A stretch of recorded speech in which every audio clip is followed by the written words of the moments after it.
Once, there were two childhood friends, Ethan and Caleb.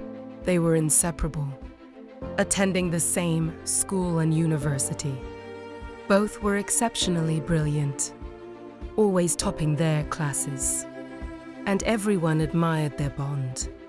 When they did, love offered them devours. Ethan landed a prestigious job at a top-tier multinational corporation in the city.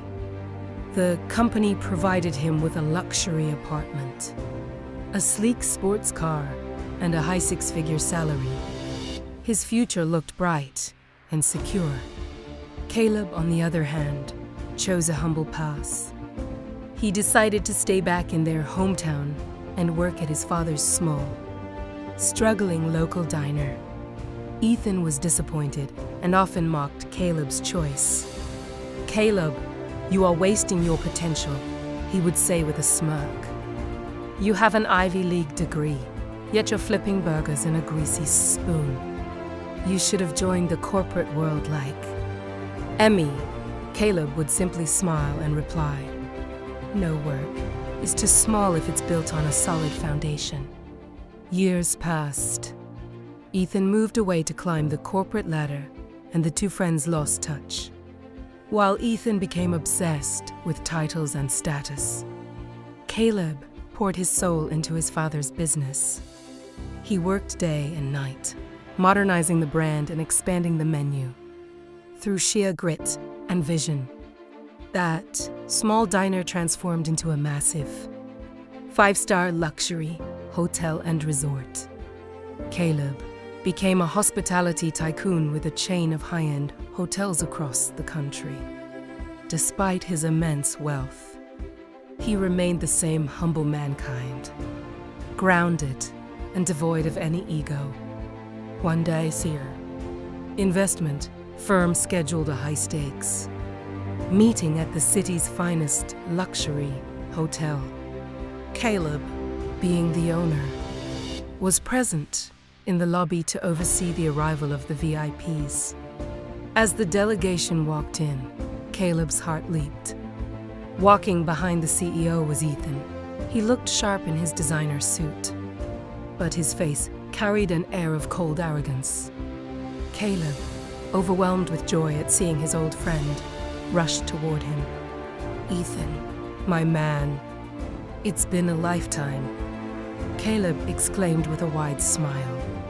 Ethan stopped and looked at Caleb with disgust. He saw Caleb dressed in simple, casual clothes and assumed he was still a low-level worker. "Caleb, you're still hanging around places like this?" Ethan said loudly, drawing stares from the staff. "I see you haven't changed. Are you a busboy here now? I told you years ago to get a real career. Look at me, I'm a senior VP. Don't get too close.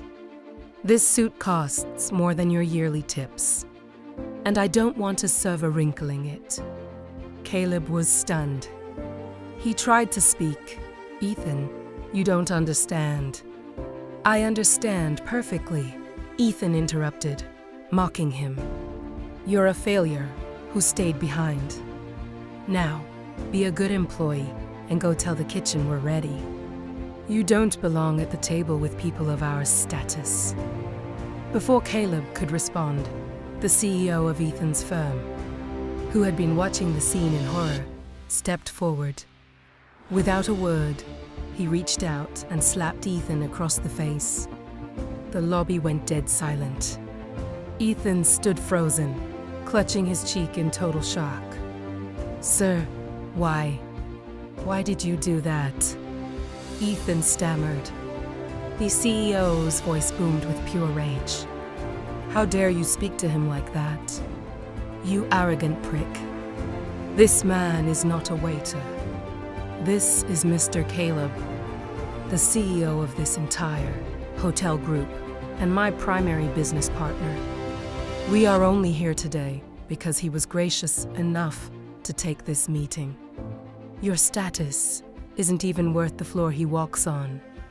You're fired." Ethan's face turned ghostly pale. The ground beneath him seemed to vanish as the weight of his arrogance crushed him. He looked at Caleb, the friend he had called a failure, who was now the man who held the power over his entire world. Caleb looked at Ethan, not with anger, but with deep sadness. He didn't celebrate Ethan's fall. Instead, he softly said, "Ethan, a man's worth isn't measured by the logo on his keycard or the price of his suit. It's measured by how he treats people who can do absolutely nothing for him." Shamefaced and silent, Ethan walked out of the lobby. He finally realized that while he was busy chasing a title, Caleb had been busy building a legacy and keeping his heart true.